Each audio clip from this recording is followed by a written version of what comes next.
فرنگی ایسوسی ایشن آف ٹریڈ اینڈ انڈسٹری کے صدر فراز الرحمان نے اسلام آباد chamber of commerce and industry کا دورہ کیا اور بزنس کمیونٹی کو درپیش مسائل کو حل کرانے کے امور پر چیمبر کی قیادت کے ساتھ تبادلہ خیال کیا۔ شہر کی ممتاز کاروباری شخصیات سمیت فیڈریشن کی صدارت کے لیے UBG کے نامزد امیدوار عاطف اکرام شیخ اور اسلام آباد women chamber of commerce and industry کی صدر محترمہ رضوانہ آصف بھی اس موقع پر موجود تھی۔ اس موقع پر خطاب کرتے ہوئے فرنگی ایسوسی ایشن آف ٹریڈ اینڈ انڈسٹری کے صدر فراز الرحمان نے کہا کہ پاکستان کی برآمدات میں پچھلے سال کے مقابلے میں اس سال جولائی تا ستمبر کے دوران 5% کمی واقع ہوئی ہے، جو حوصلہ افزا نہیں ہے، کیونکہ معیشت کو بحال کرانے کے لیے برآمدات میں خاطر خواہ اضافہ وقت کی اہم ضرورت ہے۔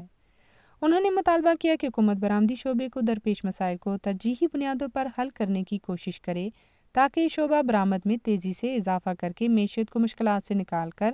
پائیدار ترقی کی راہ پر ڈالنے میں اپنا فعال کردار ادا کر سکے۔ انہوں نے کہا کہ برآمد کنندگان کو آسان قرضے فراہم کر کے برآمدی شعبے کو بہتر فروغ دیا جا سکتا ہے، لیکن پاکستان میں اس وقت 22% شرح سود کاروبار اور سرمایہ کاری ترقی کی راہ میں ایک بڑی رکاوٹ ہے،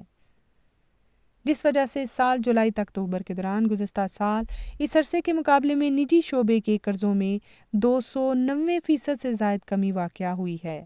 انہوں نے کہا کہ کاروباری شعبے ہی معیشت کو موجودہ بحران سے نکال سکتا ہے اور ملک کا معاشی مستقبل بہتر بنا سکتا ہے، تاہم ضرورت اس بات کی ہے کہ حکومت کاروبار کی مہنگی لاگت کم کرنے اور کاروبار میں آسانیاں پیدا کرنے پر خصوصی توجہ دے تاکہ کاروباری سرگرمیوں کو بہتر فروغ دے کر پاکستان کو ترقی و خوشحالی کی راہ پر گامزن کیا جا سکے۔ انہوں نے اس عزم کا اظہار کیا کہ ان کی ایسوسی ایشن ICCI کے ساتھ مل کر تاجر و صنعت کار کے مفادات کے تحفظ کے لیے اپنا کردار ادا کرے گی۔ اس موقع پر اپنے خیالات کا اظہار کرتے ہوئے اسلام آباد chamber of commerce and industry کے صدر احسن ظفر بختیوری نے کہا کہ FBR نے IMF کو اس بات کی یقین دہانی کرائی ہے کہ جون 2024 کے اختتام تک 15 لاکھ نئے ٹیکس دہندگان ٹیکس نظام میں لائے جائیں گے۔ تاہم انہوں نے کہا کہ ملک کا موجودہ ٹیکس نظام ٹیکس دہندگان کی حوصلہ افزائی کرنے کے بجائے ان کے لیے مسائل پیدا کر رہا ہے، جس وجہ سے نئے ٹیکس دہندگان اس نظام میں آنے سے کتراتے ہیں۔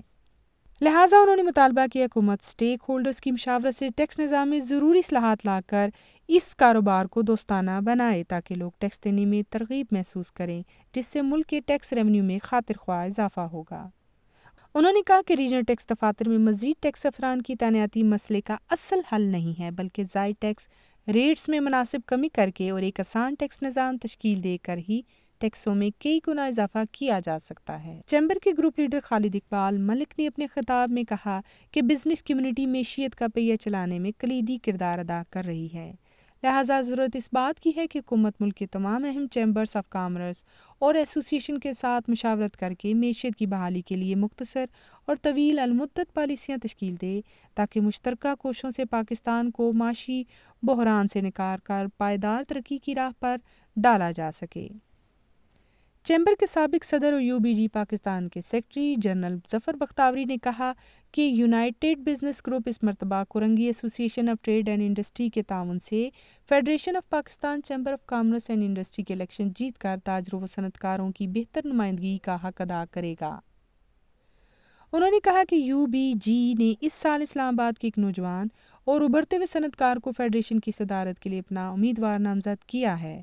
اور اس امید کا اظہار کیا ہے کہ وہ فیڈریشن کا الیکشن جیتنے کی صورت میں ملک بھر کی بزنس کمیونٹی کے شاندار خدمت کی نئی مثالیں قائم کریں گے۔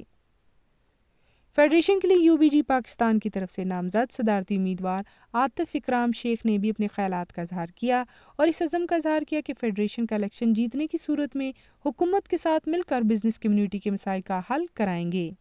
فیڈریشن کے لیے UBG پاکستان کی طرف سے نامزد صدارتی امیدوار عاطف اکرام شیخ نے بھی اپنے خیالات کا اظہار کیا اور اس عزم کا اظہار کیا کہ فیڈریشن کا الیکشن جیتنے کی صورت میں حکومت کے ساتھ مل کر بزنس کمیونٹی کے مسائل کو حل کرائیں گے اور ان کی فلاح و بہبود کے لیے مختلف منصوبوں پر کام کریں گے۔